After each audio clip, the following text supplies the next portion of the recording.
देखिए मेरा निवेदन है, मैं देखिए मैं पर्सनल इक्वेशंस पे इस पर डिबेट नहीं करना चाहता किसी नहीं जूही जी आप भी मत बोलिए, गौरव जी आप भी मत बोलिए कि देखिए मुझे लगता है पर्सनल कमेंट करना बेहद गलत है और वो बड़ा महत्वपूर्ण है कि हम पर्सनल लेवल पर इस डिबेट को नहीं लेके जाए। मेरा निवेदन को स्वीकार करिए, आप दोनों बड़े महत्वपूर्ण है मेरे लिए, मैं इसलिए आपको निवेदन कर रहा हूं। जूही जी आपको भी नहीं कहना चाहिए था और गौरव जी अगर उन्होंने कह दिया तो आप भी उसको अवॉइड करिए, मेरा निवेदन है आपसे। बोल सकते हैं आपके चैनल पे, मैं पूछ रहा हूं आपसे, आपको कोई बोले आपको अच्छा लगेगा? अमीर जी गलत को गलत कहने की हिम्मत दिखाई है, उन्होंने व्यक्तिगत टिप्पणी तीसरी मैंने बार बोला करी। गौरव उनको नहीं आप बोलिए, अपने शो से उनको हटाने की हिम्मत रखिए या माफी मंगवाइए। उन्होंने कहा भ्रष्टाचारी हूं मैं, आप ये सुनेंगे? नहीं देखिए मुझे, मैं आपके लिए बोलूं या उनके लिए बोलूं? नहीं देखिए पूछिए। नहीं अमीर जी, मैंने अपनी प्रोटेस्ट आपके सामने बिल्कुल आपने अपनी प्रोटेस्ट को दर्ज कराया। मैं जूही जी आपको आप देखिए अगर कोई आरोप साबित नहीं है तो आपको भी गौरव जी को भ्रष्टाचारी नहीं कहना चाहिए था। सबसे ज्यादा भ्रष्टाचारी अब मैं आपसे पूछ रहा हूँ, अच्छा, वो शो में रहेंगी या नहीं रहेंगी या माफी मांगेगी, आप तय कर नहीं देखिए हम किसी को शो से हटाते नहीं है, आप जानते हैं गौरव लेकिन आपने जो बात बोली है देखिए मुझे लगता है ठीक है आपका प्रोटेस्ट सुना गया है गौरव अब होल्ड ऑन, बहस के अंदर दोनों तरफ से सारी बातें होती हैं, आप भी कहते हैं वो भी कहते हैं, इसका मतलब ये नहीं है। देखिए ऐसा ये मेरे संस्कार नहीं है, ये पार्टी मुझे बिल्कुल आपने अपनी बात को रखा, आपने अपनी वैचारिक बात को रखा और आपकी बात का सम्मान है, इसमें कोई दो राय नहीं है। लेकिन देखिए गौरव करिए, आप एंकर है, मैं आपसे बिल्कुल मैं देखिए आपने अपनी बात को रखा। मैं जूही जी के पास एक second sir Gaurav Bhatia hear me out. आप इत्मीनान से बात सुनिए, आपने अपना प्रोटेस्ट को दर्ज करा लिया, आपने भी 10 तरीके की बातें बोली और एक सेकंड गौरव अब आप मेरे को सुनिए जरा, 15 सेकंड तो सुनना पड़ेगा आपको गौरव जी। टिप्पणी मैंने करी, गलत बात है। देखिए मैं ये कह रहा हूं गौरव देखिए मेरे साथ आपकी बहस नहीं है, जूही सिंह के साथ आपकी डिबेट है। एक सेकंड जूही सिंह के पास मैं जाऊंगा लेकिन उससे पहले एक सेकंड मुझे रोहन गुप्ता के पास जाने दीजिए, काफी देर से वो इंतजार कर रहे हैं। सर एक बात बोल रहा हूं, मेरे पे व्यक्तिगत टिप्पणी करी गई, मर्यादा बनाए रखना आपका काम है, एंकर आप है। देखिए मैं मर्यादा अब मेहमान आकर कुछ भी बोल जाते हैं तो हम उसके लिए क्या करें। अब एक गेस्ट ने एक किसी पार्टी की प्रवक्ता ने तो एक दूसरे प्रवक्ता को पता नहीं क्या गाली दे दी, उसकी जिम्मेदारी मेरी है क्या सारी? आप और नेताओं की कोई जिम्मेदारी नहीं है। मेरी जिम्मेदारी है, मैं उनको टोक सकता हूं, मैंने आपको भी बोला, मैंने जूही जी को भी बोला, लेकिन मेरा निवेदन है कि अब इसको पर्सनल डिबेट ना बनाया जाए, विषय पे आया जाए, विषय महत्वपूर्ण है। आलोक मेहता कैसे करी बताइए? एक सेकंड गौरव, विषय वो नहीं है, आपकी बात का सम्मान है, आपने जो बात बोली उस बात को उधर ही खत्म करिए।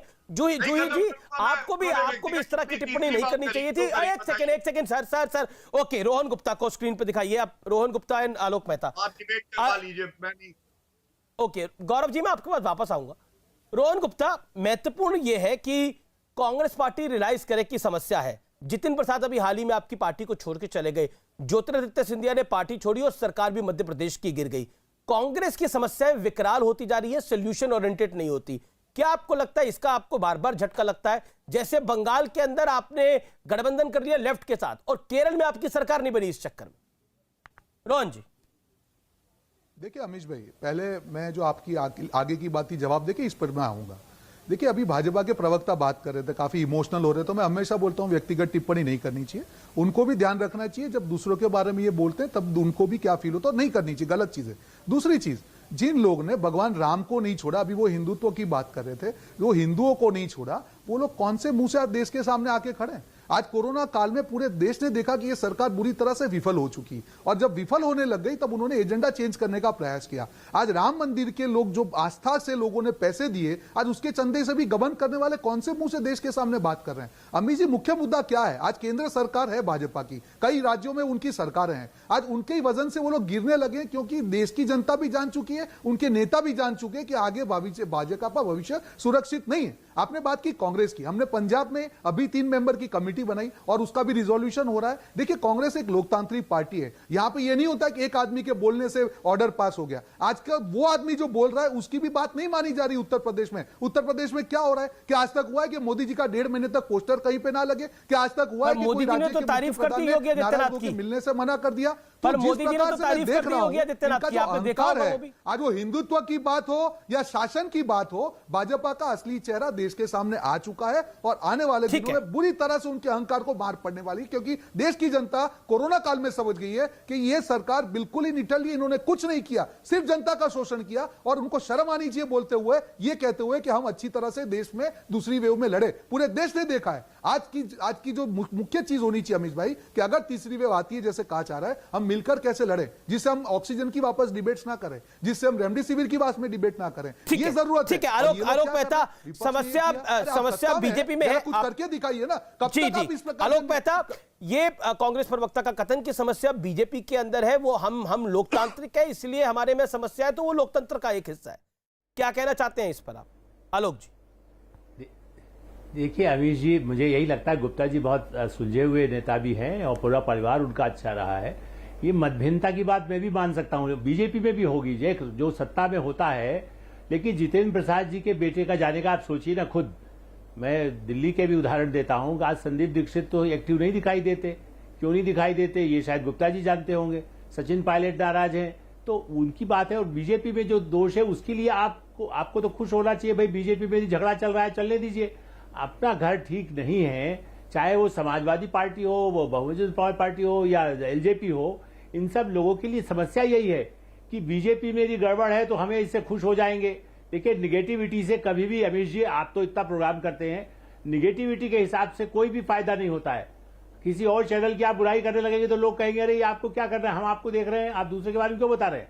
इसी तरह से मेरा निवेदन ये कि अभी जो लड़ाई दिखाई दे रही है, मैं तो गौरव जी से भी कहूंगा कि आप उनको माफ कर दें, महिला है आप छोड़िए, लेकिन अब मुझे लगता है कि बड़ा दिल रखिए। बीजेपी की तरफ लोग आ भी रहे हैं और यदि बंगाल में जा रहे हैं तो उसके लिए हजम कर जाइए। लेकिन ये उत्तर प्रदेश असली घमासान है। 2022 का चुनाव 2024 का तय करने वाला है। कर्नाटक में भी ऐसा ही है, येदियुरप्पा जी के लिए भी कई सवाल उठ रहे हैं। तो ये सब समाधान हो रहा है। बड़ी पार्टी, सत्तारूढ़ पार्टी हो, कांग्रेस हो, बीजेपी हो, और क्यों बैसाखियों की जरूरत है। कांग्रेस ने लालू यादव की पार्टी से क्यों समझौता किया? अखिलेश जी ने आज कह दिया ना, देखिए जूही जी यहां मौजूद है, उन्होंने कह दिया हमें नहीं करना है कांग्रेस समझौता। राहुल गांधी से नुकसान हो गया उनको। महाराष्ट्र में नाना पटोले ने ऐलान कर दिया हम अपने बूते जाएंगे। शिवसेना के सांसद फॉर्मर मिनिस्टर अरविंद सावंत ने बोला जितनी चादर हो उतनी पैर पसारो। बिल्कुल, महाराष्ट्र की सियासत में तो दिक्कत है कि कांग्रेस पार्टी की गिनती नहीं करती है एनसीपी और सेना। वहां के नेताओं मंत्रियों की शिकायत है कि हमारी हिस्सेदारी नहीं है सरकार के अंदर, आना चाहती है पॉलिटिकल हिस्सेदारी। ओके, रोहन गुप्ता, देखिए अपने मकान में अगर आग लगी हो तो ये नहीं देखा जाता कि चाहते हैं जी अपनी पार्टी मजबूत नहीं कर रहे। ठीक है रोहन गुप्ता, देखिए आलोक मेहता ने बड़ी बहुत सिद्धांतिक बात से। जी आलोक जी आपकी बात सुनी। आलोक मेहता ने बड़ी सिद्धांतिक बात करी कि अपने मकान में अगर आग लगी राहुल गांधी प्रधानमंत्री तो आप बगल के मकान में नहीं झांकेंगे, उसको आप अपनी आग को बचाएंगे जिससे आपकी जान बच जाए। क्या कांग्रेस पार्टी अपने घर की आग को जलने दे रही है लगातार, जिसमें पार्टी भी भस्म हो रही है बार बार? देखिए नहीं, लेकिन आप कहते हैं कि हम दूसरे की पार्टी को ईमानदारी से, समाजवादी पार्टी आपको आंखें दिखाती है और पॉलिटिकल तरीके से वो आपसे बड़ी पार्टी है उत्तर प्रदेश के अंदर। उधर तेजस्वी यादव आपको आंखें दिखाता है, शिवसेना एनसीपी आपको आंख दिखा रही है। आपकी स्थिति क्या हो गई है? देखिए अमीश भाई, हमारी स्थिति क्या है आपको आने वाले दिनों में मालूम चलेगी। और मैंने ईमानदारी से कहा कि हर जो लोकतांत्रिक पार्टी होती है वहां पे विरोध के शुरू होते हैं और उसका हम रिजोल्यूशन कर रहे हैं। पर सचिन पायलट वाले विवाद को तो 1 साल हो गया, उसको तो देश को जवाब देना है। आज पहली बार, देखिए अमीश भाई मेरी बात को खत्म होने दीजिए। जी बोलिए 30 आज पहली बार हुआ है कि सत्ता पार्टी, जहां पे कर्नाटक में उनकी सरकार है, मंत्री जाके राज्यपाल को बोल रहे हैं कि मेरे खाते में इंटरफियर हो रहा है। गुजरात में पहली बार हो रहा है, उनके प्रदेश प्रमुख और सीएम एक साथ बैठने को तैयार नहीं है। मैं आपको ये चीज इसलिए बोल रहा हूं कि जहां पे ये कहा जाता है, ये भाजपा कहती है कि हमारा नेतृत्व बहुत मजबूत है, और वहां पे हालत देखिए यार, हर राज्य में क्या हाल हो रहा है। आज जो बंगाल में जिस तरह से ये लोग लड़े थे कि हम तो 200 प्लस आने वाले हैं, आज मुकुल रॉय घर वापसी हो रही है। आज काफी उनके जो एमएलए पहली बार, देखिए रोहन अभी आपने क्या बोला, बंगाल में बीजेपी लड़ी, उनका क्या हो रहा है? बीजेपी 3 से 70 पे पहुंची, आप 0 पे है बंगाल के अंदर, आप दिल्ली के अंदर 0 पे है। बिल्कुल, बिहार में आपकी स्थिति क्या है? उत्तर प्रदेश में आपकी स्थिति क्या है?